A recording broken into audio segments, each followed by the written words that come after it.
नमस्ते दोस्तान, कैसे हैं आप लोग। देवभूमि उत्तराखंड अभी सुर्खियों में है।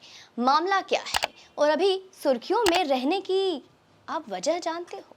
उत्तराखंड एक स्थायी हल ढूंढ रहा है अपने भय का। भय किसका? तो भय है चाशनी में लिपटी खंजर का भय, जिसे हिंदू बेटियां नहीं देख पाती। खैर, आज हम आपको उत्तराखंड की एक पुरानी कहानी सुनाते हैं। भारतीय इतिहास अदम्य साहस की गाथाओं से भरा हुआ है, परंतु इनमें से कुछ कहानियों के बारे में तो हम जानते हैं, जबकि कई कहानियां ऐसी भी रही है जो यूं ही इतिहास के पन्नों में दब रही रह गई। खासकर महिलाओं की वीरता की जब बात आती है तो हमें रानी लक्ष्मीबाई, अहिल्याबाई होलकर जैसे कुछ गिने चुने नाम ही याद आते हैं। यदि हम इतिहास के पन्ने पलट कर देखेंगे तो कई ऐसी बहादुर महिलाओं की कहानी पाएंगे जिन्होंने न केवल वीरता के साथ अपनी लड़ाई लड़ी, बल्कि कुछ अद्भुत कारनामे भी कर दिखाए। इन्हीं में से एक है बहादुर वीरांगना थी दोस्तों, गढ़वाल राज्य की रानी कर्णावती ऑफ गढ़वाल। असल में इन्हें मुगलों की नाक काटने के लिए जाना जाता है। आइए रानी कर्णावती की वीरता से भरी इस कहानी रानी कर्णावती स्टोरी इन हिंदी के बारे में विस्तार से जानते हैं। ये भारत का वो दुर्भाग्यपूर्ण समय था जब देश पर मुगलों का शासन हुआ करता था और संपूर्ण राष्ट्र में मुगल अपने अत्याचार से लोगों को परेशान कर रहे थे। परंतु गढ़वाल के राजा महिपति शाह जैसे कुछ लोग भी थे जिन्होंने मुगलों की आंखों में आंखें डालकर कहा था कि हम आपके शासन को स्वीकार नहीं करते। असल में इस कहानी की शुरुआत होती है शाहजहां के 1628 ईस्वी में मुगल वंश की गद्दी पर बैठने से। शाहजहां ने राज तिलक के समारोह में उस समय के सभी राज्यों के राजाओं को बुलाया था और इसी दौरान गढ़वाल के तत्कालीन राजा महिपति शाह, किंग महिपति शाह को भी आमंत्रण भेजा गया, परंतु उन्हें शाहजहां का यह बुलावा पसंद नहीं आया, क्योंकि यह एक तरह से मुगल वंश के आधिपत्य को स्वीकारना था। इसलिए उन्होंने दूत से कहा कि जाओ शाहजहां से कह देना हम आपके निमंत्रण को स्वीकार नहीं करते हैं। जब दूत शाहजहां को राजा के इस बात के बारे में बताता है तो उसके अंदर एक आग जल और उसके बाद से ही शाहजहां गढ़वाल पर आक्रमण करने पर विचार करने लगता है।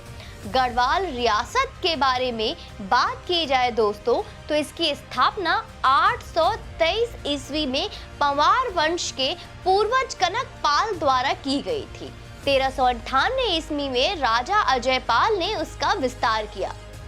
शुरुआती दिनों में गढ़वाल की राजधानी देवलगढ़ हुआ करती थी, परंतु बाद में इसे बदलकर श्रीनगर कर दिया गया।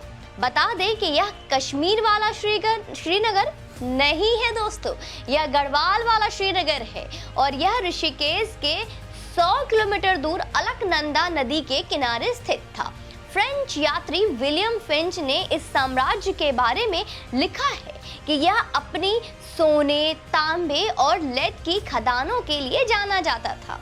इसके अलावा उसके राजाओं के सोने की थालियों में खाना खाने की बात भी कही है। महिपति शाह एक योद्धा थे और वह अपने राज्य का विस्तार करने के लिए हमेशा युद्ध लड़ते रहते थे, परंतु 1631 ईस्वी में पड़ोसी राज्य कुमाऊं से यह युद्ध में लड़ाई के दौरान महिपति शाह की मृत्यु हो जाती और गद्दी पर उनके 7 वर्ष के बेटे को बिठा दिया जाता है। राज्य की बागडोर को पूर्ण रूप से रानी कर्णावती अपने हाथ में ले लेती हैं। रानी के इस प्रकार शासन करना पड़ोसी राज्यों को पसंद नहीं आता है और यह भी सोचते हैं कि एक महिला शासन कर रही है, इसलिए इन्हें तो हराना यूं बड़ा ही आसान होगा। परंतु उन्हें कहाँ मालूम था कि रानी युद्ध में न केवल उन्हें हराने बल्कि नाक काटने का भी साहस रखती हैं। दरअसल राजा महिपति शाह की मृत्यु के बाद रानी के हाथ में शासन आ चुका था और इसे देख पड़ोसी राज्य के कुमाऊनी राजा बाज बहादुर चांद आक्रमण करना चाहते थे, परंतु अकेले नहीं, किसी को साथ लेकर। इसलिए उसने कांगड़ा में नियुक्त मुगल अधिकारी नवाजत खान के कहा कि गढ़वाल पर आक्रमण करने का इससे बेहतर समय नहीं हो सकता, क्योंकि इस समय वहां पर रानी का शासन है। बाज बहादुर ने वादा किया कि वे और सिरमौर के राजा उस आक्रमण में मुगलों का साथ देंगे। बाज बहादुर चांद की यह बात नजाबत खान को सही लगी। उसने मुगल बादशाह शाहजहां को आक्रमण के लिए तैयार कर लिया। 1635 में 30,000 सैनिकों को लेकर नजाबत खान ने गंगा नदी पार की और देहरादून के समीप रायवाला नामक जगह पर अपने खेमे गाड़ दिए।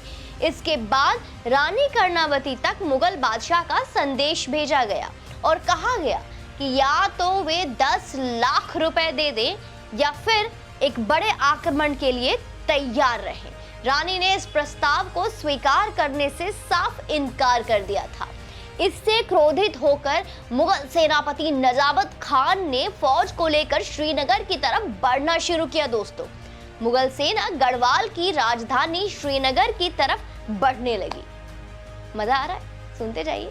परंतु जैसे जैसे शिवालिक की तलहटी से ऊपर पहाड़ों की तरफ चढ़ना शुरू किया, उसका सामना छापामार गुरिल्ला पद्धति से लड़ने वाली रानी की सेना से हुआ। इस आक्रमण ने मुगल सेना की नाक में दम कर दिया था। अंत में जब पहाड़ियों के बीच अच्छी तरह से मुगल सेना घिर गई तो रानी कर्णावती ने रास्ते को दोनों तरफ से बंद करने के आदेश दे दिए। मुगल सेना ऐसी स्थिति में आ गई कि उनके सैनिक यहाँ से ना तो ऊपर जा सकते थे और ना ही नीचे। रानी ने मुगलों की सेना को दोनों तरफ से बुरी तरह से घेर लिया था। दोस्तों, इसके बाद नजाबत खान के पास आत्मसमर्पण के अलावा कोई दूसरा रास्ता ही नहीं बचा था। अंत में अपनी हार स्वीकार कर नजाबत खान ने रानी के पास शांति संदेश भेज आत्मसमर्पण करने का प्रस्ताव रखा। रानी ने इस प्रस्ताव को तो स्वीकार कर लिया, परंतु एक शर्त भी रखी जो शायद आज तक के इतिहास में किसी योद्धा ने नहीं रखी होगी। ये शर्त थी कि मुगल सैनिकों को अपनी जान बचाने के बदले नाक काटनी होगी, उसी के बाद सबको छोड़ा जाएगा। नजाबत खान ने शर्त को बड़ी शर्मिंदगी के साथ स्वीकार किया। रानी इस प्रकार की शर्त से मुगलों के इस संदेश देना चाहती थी कि आज के बाद गढ़वाल की ओर देखना भी मत। मरता क्या ना करता, उन्होंने मंजूर किया। इस युद्ध के प्रसंग के बारे में 17वीं शताब्दी में इटली से भारत आए निकोलाओ मानुची नाम के एक यात्री ने विस्तार से वर्णन किया है। इसके अलावा तंत्र मंत्र से संबंधित गढ़वाल की एक अत्यंत लोकप्रिय पुस्तक सांवरी ग्रंथ में उन्हें माता कर्णावती भी कहा गया है। मुगल दरबारों के वृत्तांतों को दर्ज करने वाली पुस्तक मासिर उल उमरा और यूरोपीय इतिहासकार टेवर्नियर के खातों में कर्णावती द्वारा मुगलों की हेकड़ी निकाल देने की इस कहानी को लिखा गया है। तो इन पुस्तकों का नाम जो अभी मैंने आपको बताया है, रानी कर्णावती, माता कर्णावती के नाम से मशहूर नाक काटने वाली भी रानी जो मुगलों की नाक काटती थी, इन कहानियों को पढ़ने के लिए आप इन पुस्तकों को इस्तेमाल करें। इन पुस्तकों को का अध्ययन करें और इनके बारे में विस्तार से भी जानकारी ले सकते हैं। इतिहास के पन्ने को खोदेंगे तो आपको यकीन हो जाएगा कि हमारे पूर्वज कितने वीर और बहादुर थे। आप किन वीर बहादुर पूर्वजों से संपर्क रखते हैं और आप गर्व से कहेंगे कि मैं हिंदू हूँ और मुझे इस पर गर्व है। बाकी आप इस वीडियो को अवश्य शेयर करें, लोगों तक पहुँचाएं और मैं आशा करती हूँ कि गढ़वाल के लोग, उत्तराखंड से जुड़े इस लोग जितने भी लोग हैं वो इन कहानियों को, इन वीर गाथाओं को अच्छी तरीके से समझते होंगे, जानते होंगे और उन्हें अवश्य पता होगा। तो उन तक भी वीडियो पहुंचाएं जिनको इसके बारे में कोई जानकारी नहीं है। बाकी अपना यूं ही प्यार और समर्थन देते रहें, चैनल पे यूं ही बने रहें। जय हिंद, वंदे मातरम।